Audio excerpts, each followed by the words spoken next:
Hey friends, so today on Talk Tea with Thee, we have extremely special guest, and a lot of you will know her because I've told stories about her on my Instagram page. But this is Courtney Kaplan, my older sister. Hi, Court. How's it going?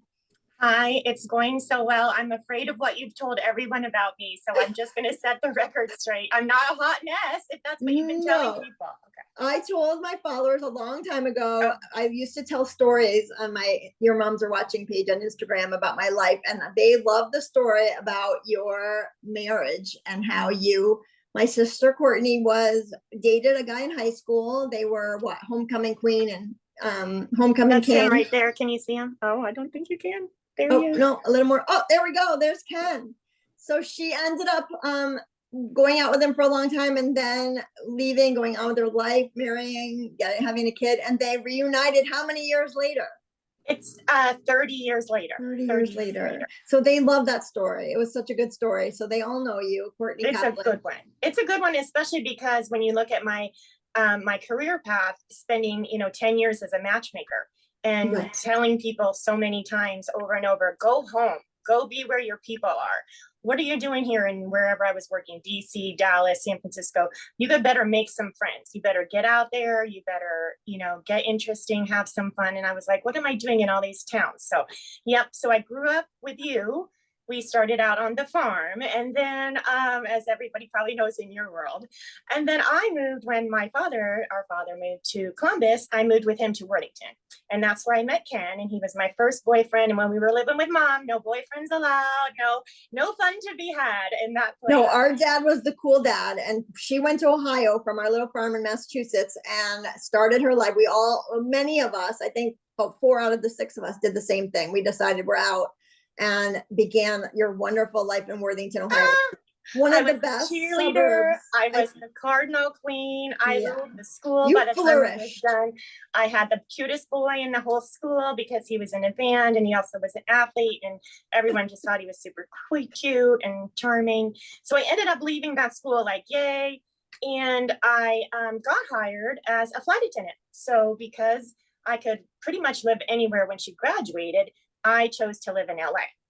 So during the time period where I was there in Dallas, Fort Worth for 6 weeks, my roommate was Karen Martin. And as Thea knows this story, she was the first person that was killed on 9/11. So she was in charge of Flight 11, and she perished, or at least they stabbed her, got her keys out of her pocket, and that's how they took over the plane. But I was a flight attendant for about 17 years. So much past 9/11. And you were supposed to be on that flight. Flight 11 from Boston to New York was my sister's route. She was on that flight. Boston, LA. Boston, LA. Sorry. And we would do the all-nighter because we were really junior, and we would do the all-nighter in. We'd stay over 24 hours in Boston so I could see my family. And then we would fly home, first flight out on the morning. So you got out of there fast. You were home by noon. Everyone loved that trip. So I did that for years and years. And then they switched that trip to being a Boston-based trip. And Karen Martin was Boston-based. And of course, that was the day that she was in charge of it. So anyway, so I was flight attendant for a long time. And that's where I met a lot of those famous people that Thea and I are talking about lately. Made me reminisce. I had to make a list. You don't know if you can see it, but it's like 3 pages long of how many famous we had a pre-interview the other day, and Courtney said, what should we talk about? And I thought, I don't know if we have anything interesting to talk about. And then she proceeded to tell me like 17 stories that I was like, wow, First of all, I was like so surprised that you didn't know half of my really juicy stories. And then I forget a lot too. I forget, and also back then when you lived in LA, my other sister lived in LA, who also is very beautiful. The two of you had so many stories. I don't think I could keep them all straight. It was a lot. It was a lot of because I was 25 years old and flying, and you would meet people on the plane, you would meet people when you were going out, you became friends with really famous people. So Like, it was just a totally different life. So 30 years later, when I moved back to Ohio, I'm married to my high school sweetheart. And I think sometimes I'm like Dorothy. Like, I went on this big, huge journey all over the place, met all these crazy people, but I'm back home after all that time. So it's pretty crazy. It's a Hallmark movie, Theo. You know it. You better help me write it too. I know you should say. Right. Your entire life story is for sure. Everybody in our family has at least 3 movies probably that we can tell. You're right. I was thinking about all the stories you told me. I think the most timely one, we'll start with that one, is the Scott Wolf story, because it just got announced that he's getting divorced from his wife of, I think, 20 something years. And Courtney has a Scott Wolf story. Tell us about your little Scott Wolf encounter. So when I was living in West LA as a flight attendant, the bar that was really close, walkable from my little apartment, was called Q's, like a letter Q, on I think Westwood Boulevard. And all of the hottest boys in town went there. Like, I love Q's. Q's is a good time every time. And what year was this? 1990. 1990. Yep. And so I'd go by there all the time. And on this particular night, I actually was talking with a friend of Scott Wolf's, not even Scott Wolf. And somehow Scott got my number from the friend. And I was kind of disappointed. I was like, this dude does like Tony the Tiger commercials at this point. Wait, Scott Wolf looks like Tony the Tiger, but he's so cute. He did the commercials. Like, he was a boy like playing tennis, and then there was Tony the Tiger. And I was just like, I don't know about him. He was really short, and I just wasn't feeling his vibe. So when a friend gave my phone number to him, I was a little bit let down. So I remember him coming to pick me up, and he had this like little red convertible, and he had on a vest. Like back then, I think Tom Cruise was wearing vests, and he looked a lot like Tom Cruise. So I mean, there was a lot of stuff happening there, and I don't think he minded that people kind of took him for like a little bit of a Tom Cruise. And we went to our favorite Merrick's and got drunk on margaritas. Okay, we did. So you went on your date back to Q's? We went down to Merrick's. Remember the Mexican place? Oh yeah. Okay, and then so I love Merrick's. I definitely, saw him a little tiny bit. We did not see each other very often. And turns out— he's short. Was he short? Shorter than me. Because I always love the short guys, because they're super, they have that little insecurity suit. So they love you. And that was part of what wasn't so cute about him. He was because I went out with Steven Dorff a long time ago, and I'll never forget, we're in the back of a cab, back in the taxi cab era, and his little feet didn't touch the bottom of the taxi cab floor. Oh my gosh, he was like a little person. This is how little he was. And he was fit, so that was good. But I remember back then we didn't have cell phones. That's how old I am. And we didn't have cell phones, not even pagers, maybe pagers at that point. And regardless, so I had to his phone. I called him, like I was supposed to call him, we're supposed to go out. And the roommate's like, okay, which Courtney is this? I was like, well, they're not going to be a Courtney anymore. Bye. And I never talked to him again. So I always think about it now. Like then he became famous, and he was on Party of Five and everywhere I went. So she said, which Courtney is this? Because there was another Courtney he was dating, or was she his serious girlfriend? Who knows? I was just so annoyed with you. Didn't like the which Courtney is this? You were like, which I'm Courtney is this? I was like, this Courtney? What do you mean which Courtney? And I just got all up, and I didn't really like it that much. Like, I didn't.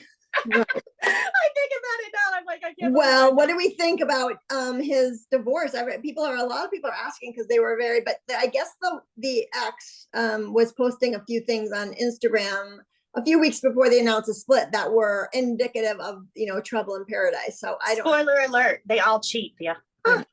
We know this. Every single one of them. I'm sorry. It's just people always maybe not Tom Hanks. I don't know.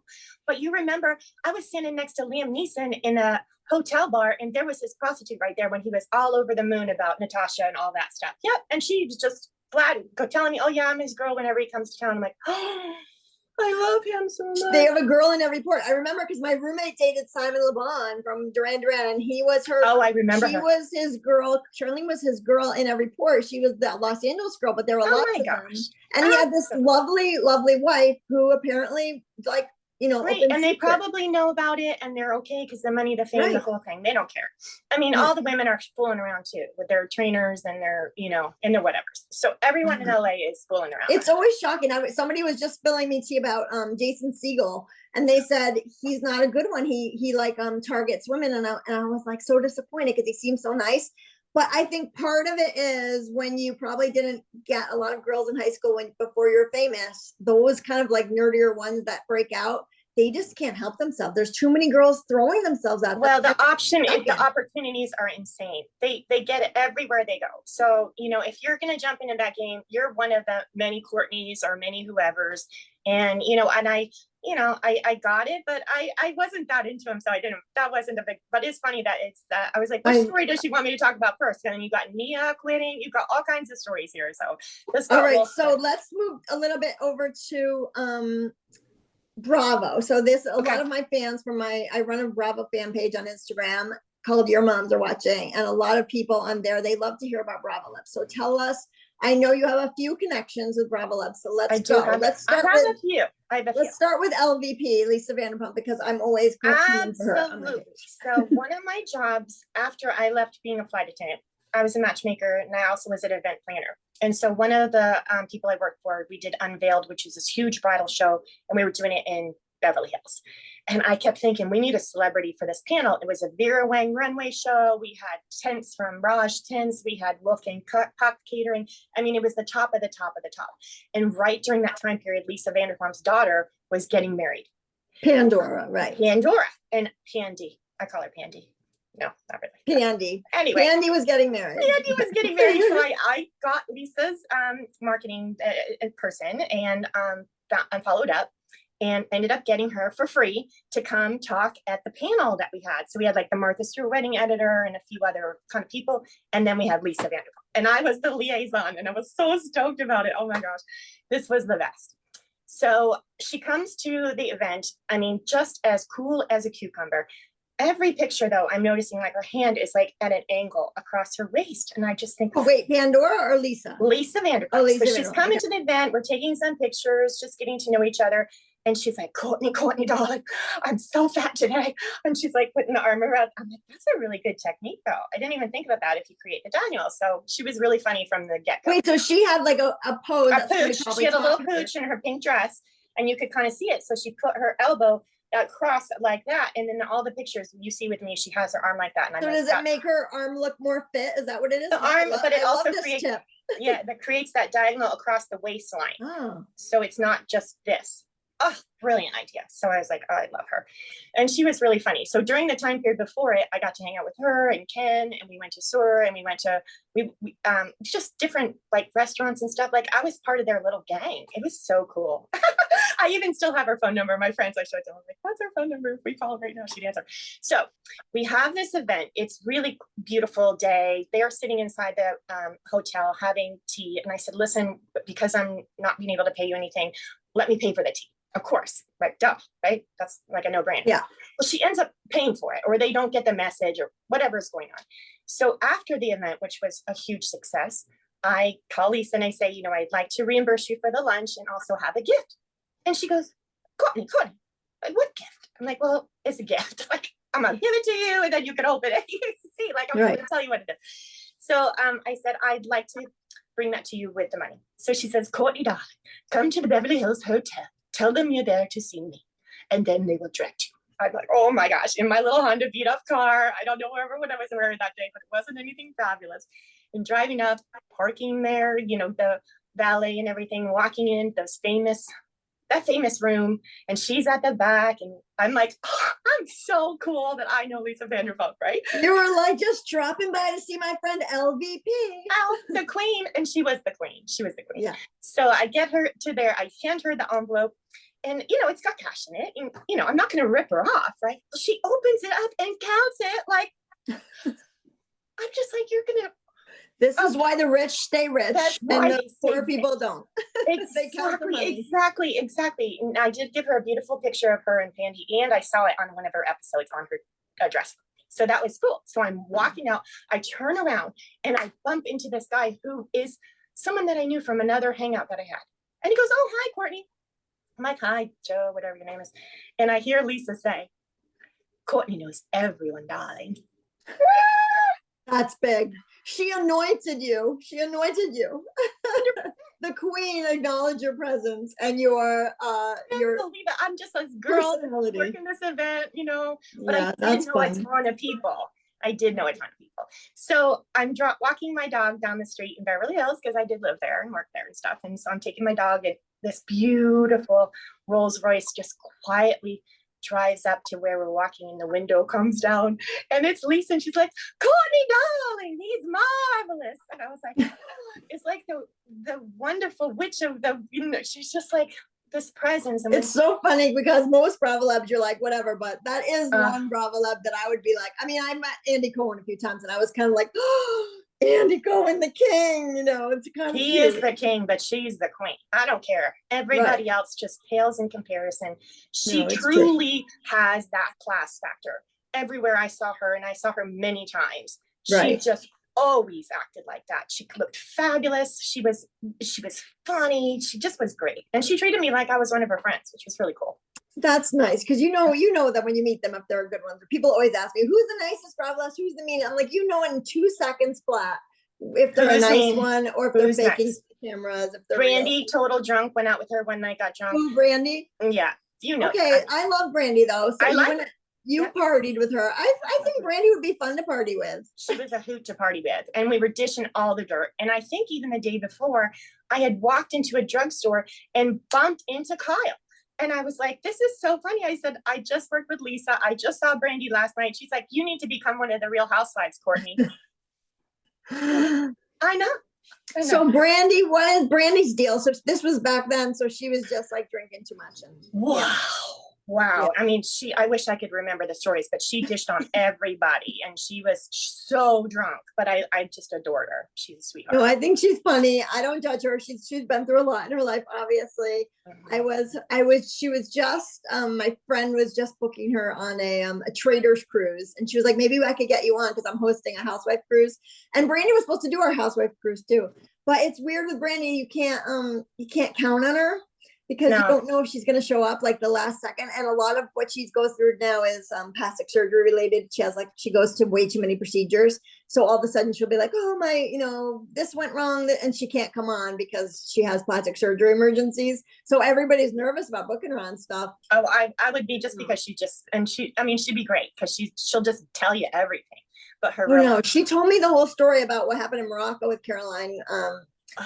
From Jersey and all that, like told me everything that happened that night. One thing people don't know about that, they didn't air the Real Housewives girls trip because allegedly Brandy hit on Caroline and made her uncomfortable. Right. But there's so much more to the story. And one of the parts of the story that I think a lot of people don't know is that they all got super stoned on this Moroccan weed, like a very heavy, strong, not American weed. Mm-hmm. Right. And they were drinking too. And Caroline was drinking, and Caroline is obviously not used to drugs or anything. And so that was such a big part of the story that no one's ever talked about, because Brandy's like, okay, fine, I obviously overstepped, but like we were all so messed up. And not that it's an excuse, but Caroline as well. And so the next day when Caroline woke up, so that night Caroline was fine with whatever happened. And the next day she woke up because she was messed up. And then she woke up and was like, no way, like you're gonna put on camera like Brandy kissing me. And she was just shut the whole thing down. And now the story is told like Brandy took advantage of her. And I'm sure Brandy crossed many, many horrible lines. I'm not defending her, but I'm saying like that is a big part of that story. There's always two sides to the story, especially when you're involved in something like this: drugs, drinking, partying, all that kind of stuff, cameras, and I don't doubt that Brandy makes it bigger for the camera too. Like she does not, I don't think she has a lot of pride. Her point is producers were egging her on, which I believe that too. But I also believe Caroline consented at the time and then regretted after. I always got a little bit of a, feeling about her that she could. Right. I don't know. I'm just saying those ones that protest the lady pun is not for. Yeah, the one like, I don't know. That doesn't. Not that makes any difference. I'm just saying she always, I could see her being really offended by that. Like maybe it was funny because I'm friends on here with Colleen Hoover's niece, Colleen Hoover, the author, in the big Blake Lively, Justin Baldoni's thing. And she was telling me that Colleen watched the Real Housewives of New Jersey reunion. This is years after Caroline wasn't on the show anymore, but at her house, and how much Caroline like hates Teresa. It was like, I figured, I guess I didn't remember that they hate each other as much, but she was like just trashing her when this show, and I was laughing. I was like, if I could be a fly on the wall watching Colleen Hoover and Caroline sit there and talk crap about Teresa, man. Why couldn't I have been there? God, Teresa, though, jeez Louise. I mean, talk about making really bad decisions all over the place, that girl. Well, That's why I say I don't she's not think the we'll be- queen. She's not the queen of the LVP is 100% the queen, OG, all of it. I just truly believe on the hierarchy of the housewives. I don't even love Lisa Vanderpump because she did some of my friends dirty. Okay. I'm friends with Lisa Rinna. She did her dirty. I don't doubt it. She plays a game. She plays a mean game. She's smart as hell. But I always enjoy her whenever I see her. She's always entertaining. She always kind of like, you know, doesn't abide by the rules that other people do because they don't apply to her. She's the queen. And I appreciate all of that for the cinematic value for sure. And now there's another, a couple other Bravo Lebs that people are kind of interested in that you have had interaction with, which is Rachel Leviss, formerly Raquel, and also Nia Sanchez, who's killing it on the Valley right now. So tell us about them. Both of them were, so one of my jobs was to be the recruiter, trainer, coach, and kind of like buddy of the girls who signed up for Miss California. So I got hired by Miss California to screen the clients or girls who wanted to become a part of Miss California. So it was like a really small pageant, like 20, 30 girls, wasn't a big deal. Everyone was like, thought it was really stupid. So I got in there and I started blowing it up. Like I had hundreds of girls because they would come to me and I go, are you silly? Of course you do it. I mean, you want to be a model, you want to be on TV, you need a brand. Like this will help you in every way that you can think of. Right. And everybody is trying to get into pageants. They just want to have a step in, a foot in, and you can help with all that stuff with their appearance, with training. So you stepped in there, kind of mentored, because I remember I talked to Nia about you and she said that you were such a great mentor, and Rachel as well. I mean, Rachel really trusted you back then. She was Raquel, but really trusted you with just not leading them astray. You don't know what you're getting into with these pageants. You're very young and you're so true. And you really don't know what you're getting yourself into. Right. I thought that, you know, it wasn't the same to me as far as like girls being mean to each other. Like all of the girls I worked with were super supportive. So nice, right? So truly nice. Like you knew there was a couple of B words, but most of the time these girls were like really, really sweet. So it made it easy. So Raquel, she was Raquel back then. And her mom came to me and I knew what's your mom's name? I forget.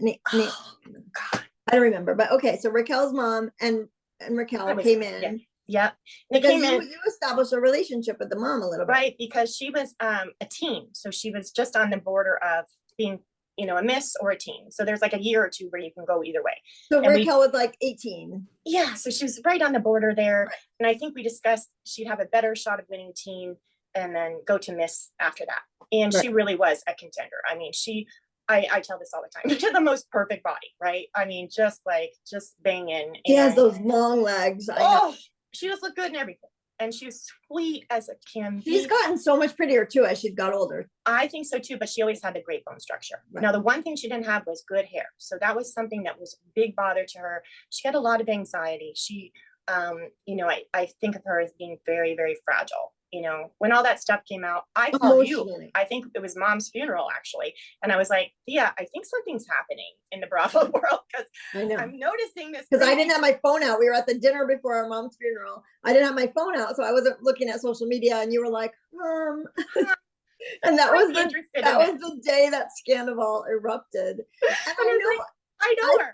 I think Raquel is very fragile as well. And I remember you were telling me, I think you showed me that her mom was texting you about her having ADHD. Is it neurodivergency?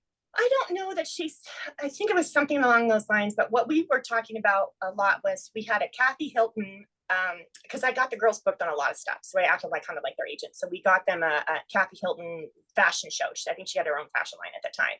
And Raquel was really worried about what her hair looked like.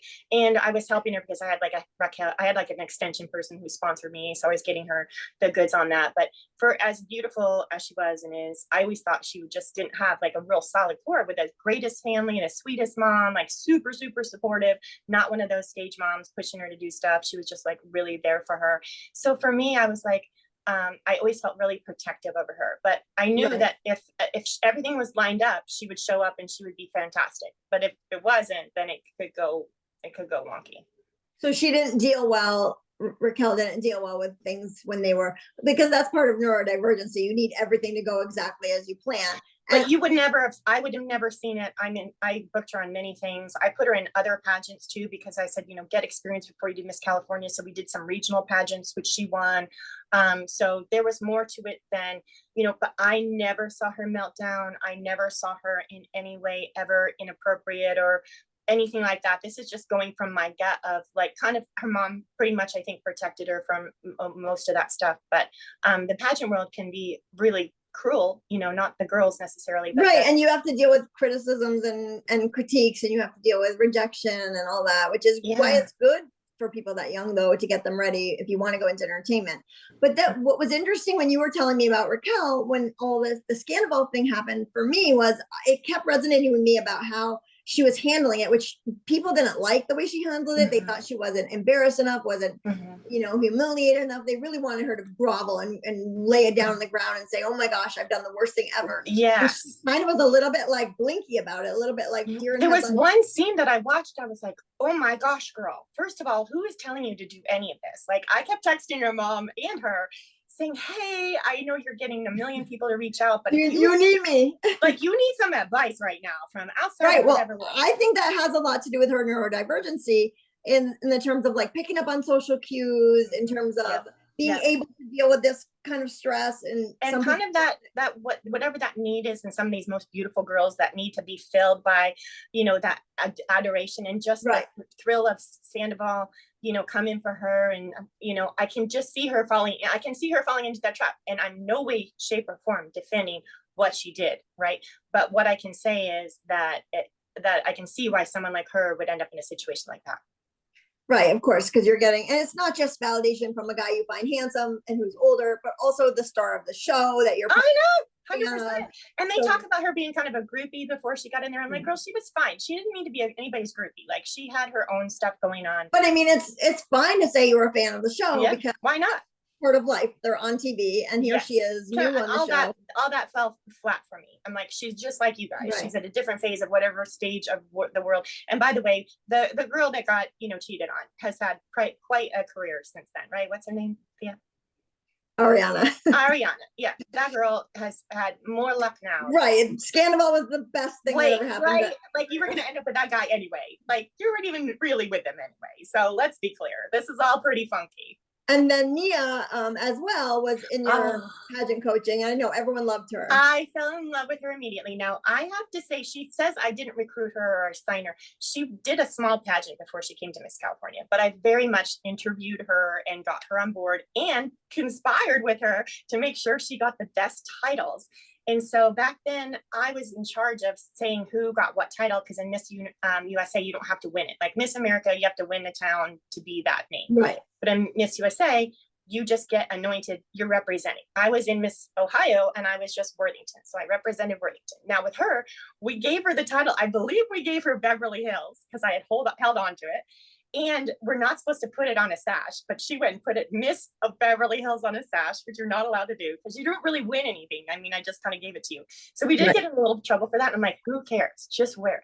So she took that, and she was, one of the things I thought was really cool about her was her karate and things like this. And I made sure that she emphasized that when she was doing her interviews. And so wait, hold on one second. So you gave her a fake title? Is that what it is? Well, it's not a fake title. Like, everybody can get a title, and you could be like, one of my girls was like fitness water.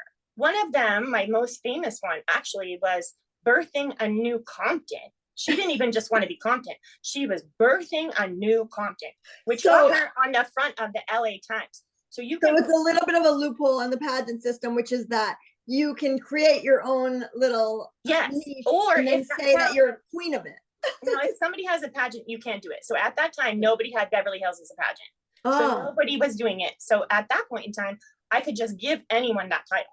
So you say you're Miss, and you get the sash and everything, but there was never any competition. No. You're the only entrant. I was the judge and the jury. I love that. That should be our headline from this podcast. Be like, Nia was a fake. No, I'm just kidding. No way. Because she was. So it's a thing. I held back on that title. I kept holding back on that title, knowing that I needed the right person to have that on there. Right. Got it. There's all kinds of people that come to a pageant that aren't going to win. but you want Right. to have like your best up there. So after that, then I had a friend who did the Beverly Hills pageant. So I had a bunch of girls that won that too.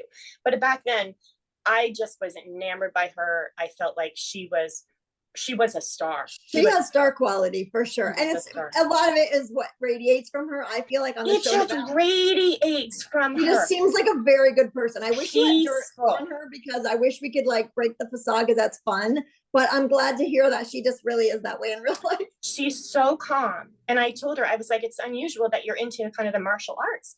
And I think that keeps her balance for her. And what is so crazy is when she was at Miss USA, they asked her a question. I was like, no matter what they ask you, I hope she remembers. Work that into it. Work it in. And she did. And they asked her about the college back then. There was college rape situation going on. A big story had broken. And so they asked her on that. And she's like, well, I trained the girls in martial arts. I'm like, maybe not the answer I would have given, but you know what? It ties back to what she did. And I think that won it. And then if you remember this, she went to Miss Universe and she was there up on the stage. So she came in third. The two people was the time that Steve, what's his face, read out the wrong name. Oh, remember? He said so Neil was on stage for that, but she was number 3 talking to the girl who actually won, going, you won. And the other girl was standing there going, oh no, I won. And I have to look for footage of that because I don't think people know that she was there. Beautiful red dress on. I'll never forget that dress. She was standing there going, you won. That was wrong. And what is his name? Steve Harvey. Yeah. He was the one who announced it. It was a big, huge scandal, but she was standing right there. I think she should have won Miss Universe, but she came in third, which out of all of those women all around the world, I absolutely believe she deserved to be up there. She's fantastic. Oh yeah, good. So good to know that she's a real one. All right. So you were a flight attendant. See, this is the funny thing is that you had this 10-year career. 17-year career, sorry, on American Airlines. And it is a flight that went out of LA. So you have so many celebrity stories just from being a flight attendant, which I didn't even think of that connection, but of course you do. Well, it was fun because you would get the readout back those days. You printed it out on a printer and then you knew who was coming on. And it would be only their last name and their first initial. And then sometimes it would match because they would have stage names and then they would have other names. Right. When Julia Roberts travels, she always uses a lot of them use a pseudonym. On that stuff, but on the plane, you got to use your real name, your real legal name. So we would find out who is who.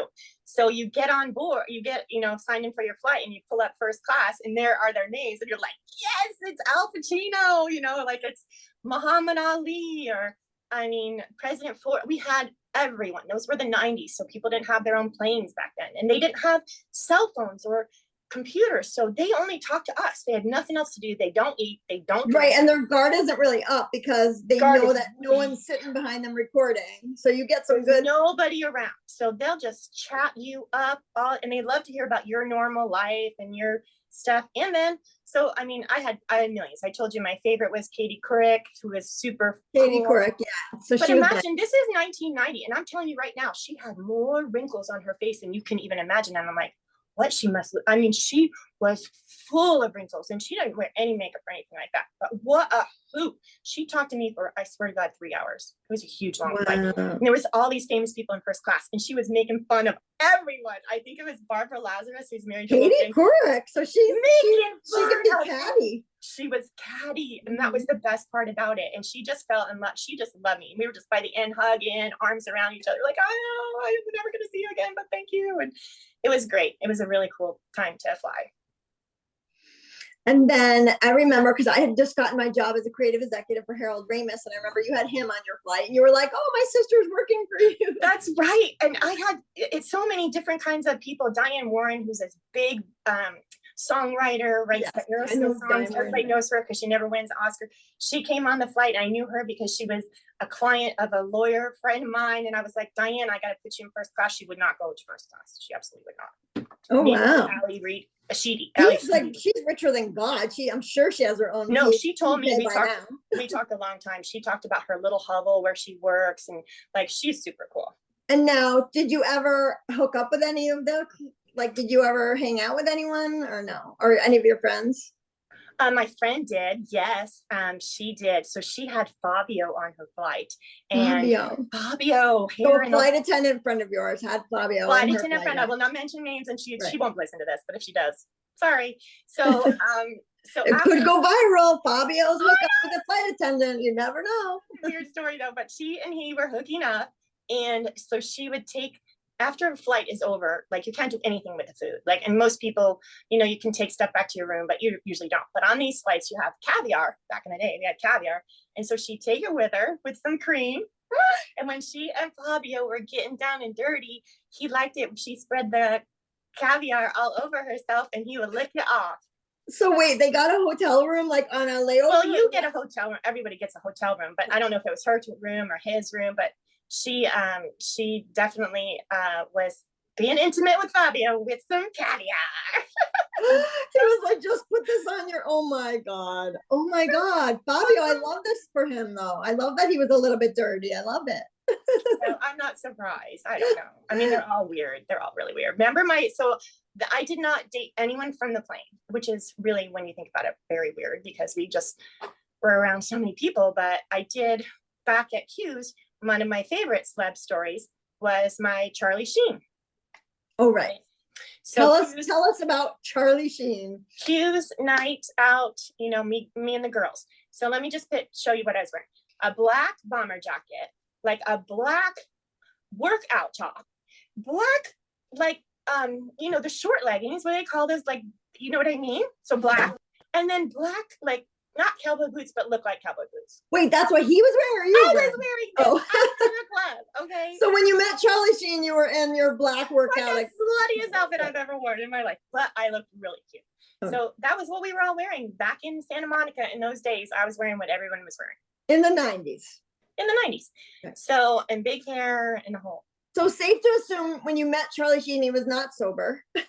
No, definitely not. But I'll tell you what, he was so polite. So we're at the bar, he's standing next to me. You know, I remember like trying to get a drink and he was right there. And Eric, my brother, was there, who you've had on the show. And Charlie says to my brother, hey, you know, I think your sister is really cute. I'd love to take her out. Do I have your permission? I'm like, oh my gosh, that's a little sexist, but okay. And so my girlfriend is like, you know, I don't think you should go by yourself. So why don't you and I go, and then he can. She's like, you need an escort with Charlie Sheen. For sure. So, and thank God she was there, because we did end up going out, but we started at his friend's condo. And as we were sitting there, he got more and more stoned, wasted, whatever, drugs. So he went from totally normal, Mr. Oh my gosh, I'm getting asked out by a movie star, I can't believe how cool he is, to, who are you? You are the awful Charlie Sheen that everyone talks about. And he was awful. He was so mean to her. He was never awful to me. He was so mean to my friend, because she wasn't going to hook up with his friend because she was already engaged, and that wasn't the point. She was just there to be my support system. And that pissed him off. And he kept going on and on about it. He's like, is she gay? I'm like, no, she's engaged. She's not into your friend. That's the end of that. So wanted to get back to like talking. He did not. He was calling the girlfriend Ginger, who is the prostitute, on the phone the whole night. It was awful. I just kept thinking, this is going to get better. It just kept getting worse and worse and worse. So finally, I said, we have to go. Like, we're going to take off now. And he made a big pouty face and said something really stupid and awful and snarky. And I won't say it because our dad's listening, but he said something really awful. And I was like, absolutely not. I am so out of here. Bye-bye. Never want to see you again. But he fulfilled everything that I had thought about him. He was exactly the a-hole that you would think that he was. 100%. Right. I mean, you know, you never know. Like, it just could have been just the drugs. Who knows? I mean, he was what I'm saying. I got sucked in because he was so cool at the beginning. So the first hour and a half, I'm like, oh my gosh, I got the wedding in my head. I'm like, I'm all right. Who am I calling first? I'm getting married to Charlie Sheen. This is in my head. Okay, the last story I want you to tell is, I know you and my other sister Rachel would hang out at Eddie Murphy's house a lot back in the 90s. And now Rachel is a year younger than Courtney and equally as gorgeous. I mean, all the women in our family besides me are gorgeous. I'm the black sheep. Including you, yeah. I'm just kidding. God. But they're both blonde, like blue eye, like gorgeous girls. And you guys would hang out at Eddie Murphy's house when he had parties. Because we started going to China Club. That's when Cher's boyfriend was hanging out. He was the bartender there. This is back in the day. We called him Bagel Boy. He was the bartender. And we go to China Club. And Eddie Murphy would come with his friends. And now his friends would do recon for him, kind of go out, and cousins, people like that were like his entourage. They come out into the crowds and say, hey, come on over here. You know, do you want to go to Eddie's house with us? Sure. Heck yeah. We're like, absolutely. That's why we're here. 100%. So it turns out it was Cher's old house. Well, Benedict Canyon, you go up, you drive up the thing. I'm in my little Honda, and it looks like a Egyptian palace. And so she's got everything decorated Egyptian wise. Now we went there for, I would probably say 5 or 6 times. Arsenio was there. I don't remember any other famous people, but the one day that the friend called me, their cousin, he says, Courtney, you got to come tonight. Denzel Washington's going to be there. He's doing like the Oprah show. He's doing all kinds of stuff for Glory. This was like a big 90s, right? Remember? His big moment. Right. So Eddie Murphy's all excited about this. This is like a big night for everyone. That like Denzel's coming there. This is during a bad period of Eddie Murphy's life. He is not doing anything. He's just kind of floundering around. He wasn't very talkative. He was nice, but he wasn't like chatty. He'd sit in a corner. Everybody else would be more talkative. But this got him really excited. This is like major.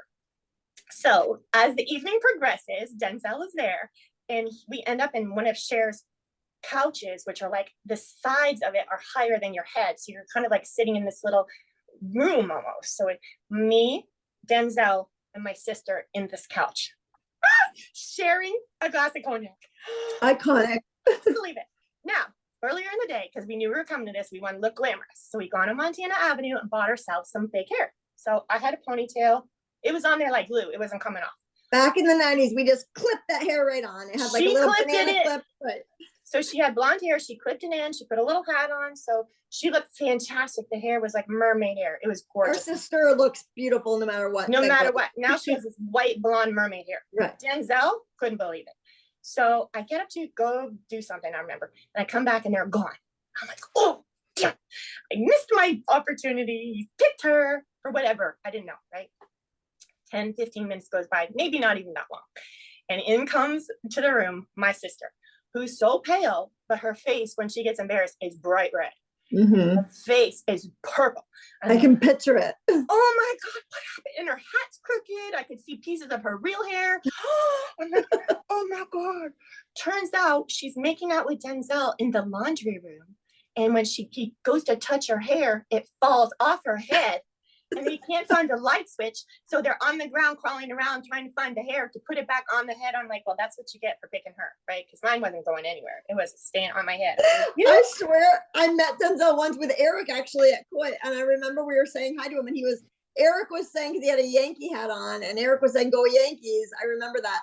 And I wish I remembered that story, because I could have said, my sister made out with you and her hair fell out, and he probably would have remembered for that reason. He would have remembered, because it was such a crazy experience. And it didn't go any further, and maybe that's why, like, I bet he wanted to, like, you know, like, have at it in the laundry room. I wonder if her hair came out and saved her from, like, hooking actually. I am sure that was not going to end with making out in that laundry room. Excuse me. That same sister, remember, she hooked up with Huey Lewis. Huey Lewis, absolutely she did. And she did say, other than him being very well endowed, that also, Dad, if you're listening, please don't listen to this part, but that he was more than happy to please her. Huey Lewis went to town on our sister, Went to Rachel. town. Went to town. And there you have it. You all should come to our Thanksgiving dinner sometime and listen to some of these stories, because we used to have we used to have to take turns. We didn't even get to the Seinfeld story, Thea. Okay. Last thing we're going to talk about, is Seinfeld, because I used to work on Seinfeld. I famously shot a lot of their exteriors, a lot of the buildings, and I was invited to their wrap party, the second to last season. So I took Courtney. It was funny because you weren't on the list, and I was like, I don't know. I mean, I'm not allowed to bring someone. This is crazy. And Courtney's like, don't worry. And we went there, and it was like the guy didn't even look at the list. He was like, go on in, because it was crew and cast. There were not that many hot blondes at this. It was literally what, 75 people, maybe? Yeah, it was just, so it was like literally cast, crew, and family. And that the wrap party, and they had rented out the entire Santa Monica Pier. So it was on the pier, and Courtney came as my guest. I came in like on a mission. I wanted to talk to Jerry Seinfeld. So I tried to give cigar to Kramer, who was really, really mean. I ended up playing. Michael Richards was not nice about the cigar, even though he did at one point smoke cigars. So I don't know why he didn't want your cigar, but he did. It was really weird because it was a Cuban cigar. It was a really good cigar. So then I played the where you blow the balloon that fills up with the water with George. So we were playing that. That was really fun. But the big thing that happened, and Thea, you saw it in real life, Jerry Seinfeld was on to me like white on rice. He was over with Shoshana, so he was in between girlfriends. He was totally single. Totally single. I was like so into Courtney. I was dying. I remember on a date with him. like his foot up on the fence. He was trying to be cool. Talking He was to me. so awkward. We're watching the people do the bumper cars, and he's like narrating it as if we are. The whole night was like I was in a Seinfeld episode. And I tell you the favorite part of it, right? So other than he totally wanted to take me on a Ferris wheel, and we couldn't because it was turned off. And I look at the guy and he's like, you know, it's done for the night. I'm like, are you kidding me? I want to get on the Ferris wheel right now, but okay. So he says no to the Ferris wheel. So up walks this lady, and she looks at him, at Jerry Seinfeld, and she says, Jerry, remember me? I'm like, oh my God, this is crazy. It's happening. Like, you could just tell he did not remember her at all. And she's like, Jerry, I can't believe it. I'm man hands. Oh, he didn't remember her from the episode. She did not have man hands. They used other person's hands, but he was like, Right. but those aren't your hands. Those were, I don't remember you. He's like, I didn't recognize you without the hands. I'm sorry. But then at the end of the night, we're walking out, he and I could tell he was just about ready to ask me out. And of course I couldn't have, because I was married at the time, barely. He wanted you to go home with him, but you were too devoted, unfortunately, to your husband. And as the crowd like kind of absorbs him in, and I'm walking away, I'm like, that's it. That's the end of my romance.